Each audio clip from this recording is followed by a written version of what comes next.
حقا قالوا نعم فأذن معذن بينهم اللعنة الله على الظالمين الذين يصدون عن سبيل الله ويبغونها عوجا وهم بالآخرة كافرون وبينهما حجاب وعلى الأعراف رجال يعرفون كلا بسيماهم وعن ابن عباس رضي الله تعالى عنه قال قال رسول الله صلى الله عليه وسلم إنكم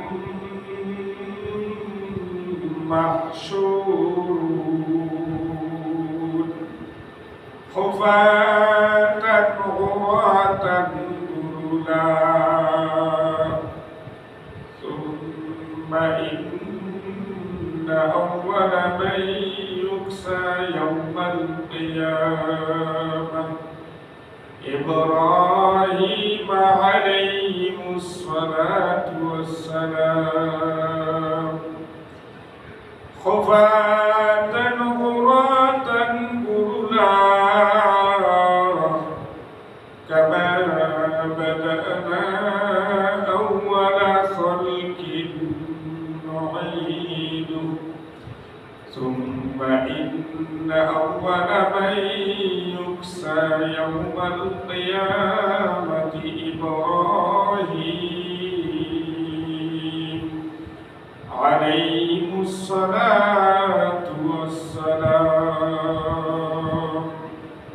وقال رسول الله صلى الله عليه وسلم جددوا إيمانكم قيل يا رسول الله وكيف نجدد إيماننا قال أكثروا من قولي لا إله إلا الله لا إله إلا الله لا إله إلا الله لا إله إلا الله لا إله إلا الله لا إله إلا الله لا إله إلا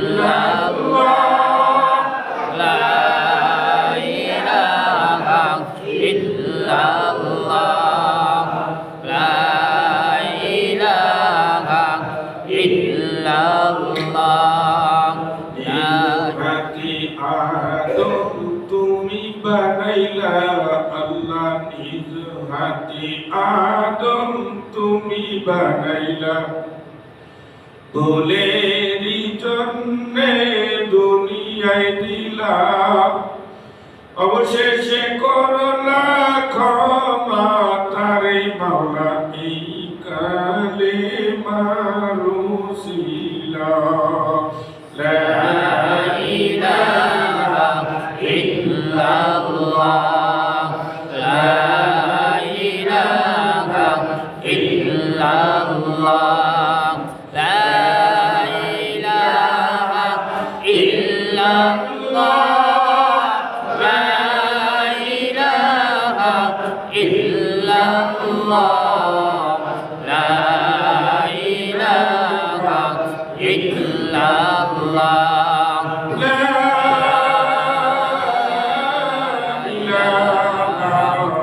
إلا الله محمد رسول الله صلى الله عليه وسلم الحمد لله معزز সম্মানিত উপস্থিতি রব্বে কারীমের অশেষ মেহেরবানি আল্লাহ তাআলা আমাকে আপনাকে বাদাল ইশা কোরআনে কারীমের থেকে কিছু কথা বলা শ্রবণের উদ্দেশ্যে কোরআনে কারিমের মজলিসে বসার তৌফিক এনায়েত করেছেন। অন্তরের অন্তরস্থল থেকে কালিমাতুশ শুকর আদায় করি, বলি আলহামদুলিল্লাহ। আলহামদুলিল্লাহ। মনে রাখতে হবে, দুনিয়ায় ছিলাম না, আসি আবার থাকবো না। এটাই বাস্তব, এটাই সত্য। যে কোনো মুহূর্তে, যে কোনো সময়, যে কোনো হালাতে আমার আপনাকে ডাক দিবে, আমাকে আপনাকে ডাক দিবে, আমাকে আপনাকে চলে যেতে হবে। এখানে কেউ থাকে নাই। আসছি খালি, চলে যাব খালি। আমার সাথে কেউ যাবে না। যাকেই আমি বেশি আপন মনে করি, এরা কেউ আমার সঙ্গী হবে না। হ্যাঁ, সাথী হবে যখন তার স্বার্থ পাবে। স্বার্থ কখন পাবে? যখন আমি আমলনামা ডাইন হাতে পাবো। আমি যখন আমলনামা ডাইন হাতে পাবো, তখন এরা কি আমার থেকে স্বার্থ পাবে।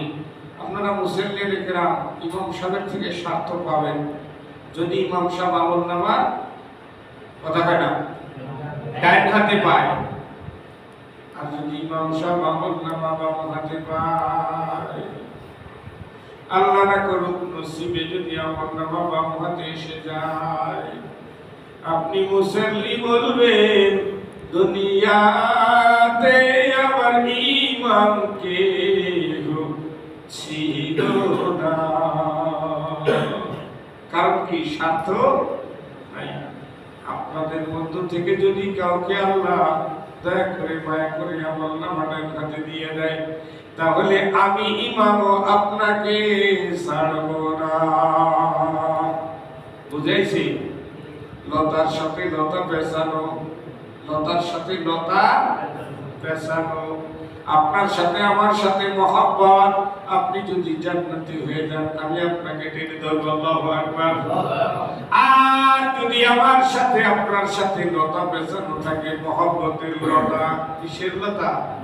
মহব্বতের লতা পেছানো থাকে, আমাকে যদি আল্লাহ দয়া করে মায়া করে আমলনামা ডান হাতে দেয়, আপনি আমাকে খপ করে ধরে বসবেন। হুজুর, আমি না আপনাকে একদিন খানা খাওয়াইছিলাম, আমি না আপনাকে একদিন হাদিয়া দিয়েছিলাম। হুজুর, আপনার গায়ের জামাটা আমি হাদিয়া দিয়েছিলাম। হুজুর, আমি না আপনার কথা শুনে আমল করতে চেষ্টা করেছিলাম, কিন্তু আমার গুনাহ বেশি হয়ে গেছে,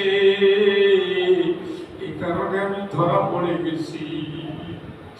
আমার হাতে শিকল লাগাইছে, পায়ে বেড়ি লাগাইছে।